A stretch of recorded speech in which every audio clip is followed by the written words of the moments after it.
Students, आपका स्वागत है एक और नए वीडियो में। तो आज की इस वीडियो में हम जो आपका पेपर हुआ उसका सोल्यूशन देने वाले हैं। आज जो आपका पेपर हुआ है ये पेपर की कोडिंग है, तो इस पेपर का मैं आज सोल्यूशन देने वाला हूं कि आप पूरा इसका प्रोसेस बताने वाला हूं। ठीक है, तो इसका सोल्यूशन मैं दे रहा हूं, आप इसको चेक कर लीजिए कि आपका कितना सही है इसमें। तो जो पहला जो क्वेश्चन आया हुआ था वो कथन पे था। देख लीजिए कथन। तो इस कथन में जो ऑप्शन सही है उसको आपको लिखना था। इसमें कौन लिखा हुआ निम्नलिखित कथनों में से कोई एक कथन सही है, उसे पहचान कर लिखिए। तो त्रिवेणी रामचंद्र शुक्ल का कहानी संग्रह है, ये गलत है। इंद्रजाल जयशंकर प्रसाद की प्रसिद्ध उपन्यास है, ये भी नहीं सही है। जो सी वाला थर्ड वाला क्वेश्चन वो सही है कि शिक्षा और संस्कृति, देख लीजिए शिक्षा और संस्कृति डॉक्टर राजेंद्र प्रसाद की रचना है, तो ये एक राइट आंसर है। तो आपको यही लिखना था। तो इस क्वेश्चन का पहले का खंड का थर्ड ऑप्शन बिल्कुल राइट हो जाएगा, इसका ये वाला आंसर राइट हो जाएगा। और नेक्स्ट क्वेश्चन है खा खंड की निम्नलिखित कृतियों में से किसी एक कृति के रचनाकार का नाम लिखना है।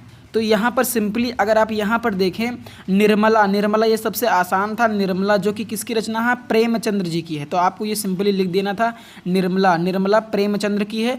और भूले बिसरे जो चित्र है वो भगवती चरण वर्मा जी के है। तो आपको यही सिंपली निर्मला किसी एक कृति का रचनाकार का नाम लिखना था। तो निर्मला सबसे आसान आया हुआ था, मुंशी प्रेमचंद्र जी की कृति है। तो आपको ये सिंपली कर देना था। और सेकंड क्वेश्चन है कि आत्मकथा विधा कि किसी एक रचना का नाम लिख दीजिए जो आत्मकथा पर आधारित हो। जैसे मेरी असफलताएं ये एक आत्मकथा है, उसी पे आपको एक कृति एक रचना लिखनी थी। तो कोई भी आप लिख दिए होंगे मेरी आत्मकथा जो है मेरी असफलताएं, ये एक आत्मकथा विधा पर आधारित रचना है। तो आप ये भी लिख सकते हैं आपने जो लिखा होगा। ठीक है, तो यहाँ पे आपको एक आत्मकथा विधा पर एक रचना लिखनी थी। और नेक्स्ट क्वेश्चन आया हुआ था कि कलम का सिपाही किस विधा पर आधारित रचना है। तो कलम का सिपाही एक जीवनी है। ठीक है, जीवनी है मुंशी प्रेमचंद जी की, तो जीवनी विधा पर यह आधारित है। जीवनी, तो इसका जीवनी आंसर राइट जाएगा, जीवनी पर यह आधारित है। और नेक्स्ट क्वेश्चन है कि निराला की साहित्य साधना के लेखक लिखिए। तो निराला के साहित्य साधना के लेखक रामविलास वर्मा जी हैं। नोट डाउन कर लीजिए, रामविलास वर्मा जी हैं। और यहाँ पर नेक्स्ट क्वेश्चन है कि द्विवेदी युग के किसी एक कवि का नाम लिखिए। किसी एक कवि का नाम लिखना है तो महावीर प्रसाद द्विवेदी जी आप लिख सकते हैं, महावीर प्रसाद द्विवेदी हो जाएगा। कईयों राइटर हैं, कईयों ऑथर हैं, आप उनको लिख सकते हैं। तो महावीर प्रसाद द्विवेदी जी इसके जनक ही थे, तो आप इसको लिखे होंगे अच्छे तरीके से। और नेक्स्ट है कि भारतेंदु युग की दो विशेषताएं, तो आपने लिख दिया होगा इसको, दो विशेषताएं प्रमुख जो है आपने लिख दिया होगा। और एक आया हुआ था प्रयोगवादी कविता की दो प्रमुख विशेषताएं, तो ये मैं नहीं बताऊंगा, ये आप इतने अच्छे तरीके से लिख दिया होगा। तो मैंने इसका पूरा आंसर बता दिया। इसको आप चेक कर लीजिए कि कलम का सिपाही, निराला की साहित्य साधना, द्विवेदी युग के किसी एक कवि का नाम। तो इस तरीके से और हम आगे बढ़ते हैं। और यहाँ पे एक गद्यांश पर आधारित प्रश्न आया हुआ था इतना बड़ा, तो आपको बस यहाँ पर क्या करना है, ये बिल्कुल ईजिली हो गया होगा आपका। बस आपको यहाँ पर लेसन का नाम पहचानना है कि किस लेखक ने इसको लिखा है। बाकी यहाँ पे जो क्या कहते हैं रेखांकित अंश की व्याख्या है, तो बस इतना ही रेखांकित अंश की व्याख्या करना था। तो लेखक कहता है ये डाल के आपको पूरा आपने ऐसे पूरा लिख दिया होगा। तो ये बिल्कुल ईजी था, इसमें कोई बात नहीं है। और हम आगे आपको बता रहे हैं। और ये एक पद्यांश पर आधारित प्रश्न आया हुआ था, पद्यांश पर, तो इसको भी आप अच्छे तरीके से किए होंगे। ठीक है, मैं आशा करता हूं कि आपने इसको बहुत अच्छे तरीके से किया होगा। और हम आगे व्याकरण के भी जो क्वेश्चन हैं उसको भी हम सॉल्व करते हैं धीरे धीरे करके। और यहाँ पे जो पांचवा खंड है, पांचवा का खंड, उसमें जीवनी लिखने के लिए आया हुआ था, तो आपने इसको भी अच्छे तरीके से किया होगा। मैंने रामचंद्र शुक्ल, जयशंकर प्रसाद और डॉक्टर राजेंद्र प्रसाद जी का 3 का कराया था, देख लीजिए 2 आ गए। ठीक है, तो आपने इसको अच्छे तरीके से किया होगा। तो अगर आपने संक्षिप्त परिचय और ये वगैरह वगैरह अच्छे तरीके से लिखा होगा तो आपको जो एग्जामिनर है 3 में से 3 नंबर पूरे देगा।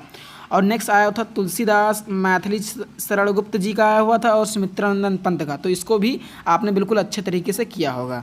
और यहाँ पे नेक्स्ट प्रश्न आया हुआ था कि पद्यांश मतलब हिंदी में इसका अनुवाद करना था, तो आपने इसको भी अच्छे तरीके से कर लिया होगा।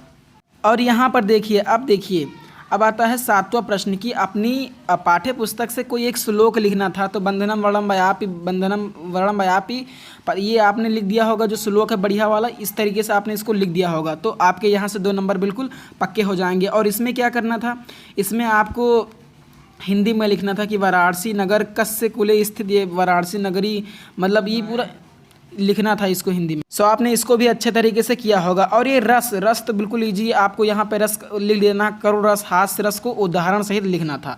तो आपने इसको भी अच्छे तरीके से कर लिया होगा। अब हम बताते हैं उपसर्ग। तो उपसर्ग में आपको इन शब्दों से, यानी कितने शब्दों से, 3 शब्द आपके, चाहे आप 3 शब्द को लेकर आपको मतलब उपसर्ग बनाना है। तो अधि से आप अधिकार बना सकते हैं, अनु से अनुसार बना सकते हैं, और परि से परिवार, यानी परि से परिवार, 3 आपको करना था। तो आपने 3 को कर लिया होगा। आप अधि से कर सकते हैं, अनु का कर सकते हैं, और परि का कर सकते हैं, और भी सुशोभित, सब तरीके से आप कर सकते हैं। तो आपने इसको अच्छे तरीके से कर लिया होगा उपसर्ग को, ठीक है। यहाँ से 3 नंबर आपके बिल्कुल पक्के हो जाएंगे उपसर्ग, देख लीजिए। और हम आगे बढ़ते हैं धीरे धीरे। और यहाँ पे आप देख लीजिए, ये पूरा प्रीवियस ईयर क्वेश्चन पेपर से ही आ गया है। ये पूरा जो प्रत्यय है आपका पूरा प्रीवियस ईयर क्वेश्चन पेपर से, प्रीवियस ईयर में भी यही आया हुआ था। अब वट को आपको बताना, तो वट का मतलब सजावट हो गया, लिखावट हो गया, तो ये वट से हो जाएगा। और ता से बंधुता, मित्रता, आप इसको लिख सकते हैं, बंधुता, मित्रता। तो आपको कोई 2 प्रत्यय इसमें लिखना है। तो ता से हो गया बंधुता, मित्रता, वट से घबराहट, वट से लिखावट हो गया, सजावट हो गया, लास्ट में वट को जोड़ना है सबसे लास्ट में। तो लिखावट हो गया, सजावट हो गया, ये पूरा प्रीवियस ईयर से ही आ गया था। तो आपको इस तरीके से लिख देना है। और नेक्स्ट क्वेश्चन है जो कि आया है वह समास से। तो ये बिल्कुल इजी था, आपने इसको अच्छे तरीके से कर लिया होगा कि माता पिता में समास विग्रह। सो इसका राइट आंसर हो जाएगा जो माता पिता, इसका समास विग्रह करेंगे तो माता और पिता हो जाएगा। तो जब और आ जाता है तो वहाँ पर द्वंद्व समास होता है। तो यहाँ पर माता पिता में द्वंद्व समास हो जाएगा। और वहीं हम त्रिनेत्र की बात करें, त्रिनेत्र का मतलब 3 नेत्र। तो जहाँ पर संख्या आ जाती है वहाँ पर द्विगु समास होता है। तो इसमें त्रिनेत्र में द्विगु समास हो जाएगा, बिल्कुल इसका राइट आंसर चला जाएगा, द्विगु समास हो जाएगा त्रिनेत्र में। और इसमें आपको तत्सम रूप लिखना था, कान का कर्ण हो जाएगा, हाथ का मतलब इस तरीके से आपको लिखना है। तो ये इजीली आपका हो गया होगा, ठीक है। इसमें हिंदी से संस्कृत में लिखना है, यानी शुद्ध शब्द में लिखना है। तो कान का कर्ण हो जाएगा। इसी तरीके से आप हाथ का भी लिख सकते हैं, पंख का भी लिख सकते हैं। तो ये इस तरीके से आपका हो जाएगा। तो ये इस तरीके से आपका और मैं आशा करता हूँ कि आप इसको बिल्कुल अच्छे तरीके से कर लिए होंगे और प्रत्येक को भी अच्छे तरीके से कर लिए होंगे। और ये तत्सम, इस बार तत्सम आ गया बहुत ईजिली। और जो पिछले वर्ष था वो तद्भव आया हुआ था, इस वर्ष में तत्सम आया हुआ है। तो बहुत ही इजी इस हिसाब से प्रश्न आया हुआ था। और हम आगे बढ़ते हैं। और इसमें पूछ रहा है कि प्रत्यय, यानी निम्नलिखित में से किन्हीं 2 शब्दों के 2 प्रत्यय लिखिए, यानी 2 प्रत्यय कम से कम आपको लिखना है। तो चंद्रमा का हो जाएगा इंदु विधु, आपको लिख देना है। इंदु विधु हो गया, चांद हो गया, जो भी आप लिख सकते हैं। और कपड़ा का वस्त्र हो गया, पोशाक हो गया। और वहीं आकाश का नभ हो गया, व्योम हो गया। तो कोई आपको दो शब्द के 2 प्रत्यय पर्यायवाची लिखने हैं। तो आप इजीली ये हो गया होगा आपका। और ये है संधि विच्छेद, ठीक है। नारी उपदेश, प्रति उत्तरम, तो इसको भी आपने अच्छे तरीके से कर लिया होगा। और यहाँ पे ये धातु लकार वगैरह है। तो अब हम, और यहाँ पे ये संस्कृत में अनुवाद करने वाले वाक्य हैं, इसको भी आपने इजीली कर लिया होगा। और निबंध देख लीजिए, निबंध किस पे आया हुआ था, विज्ञान से लाभ और हानि।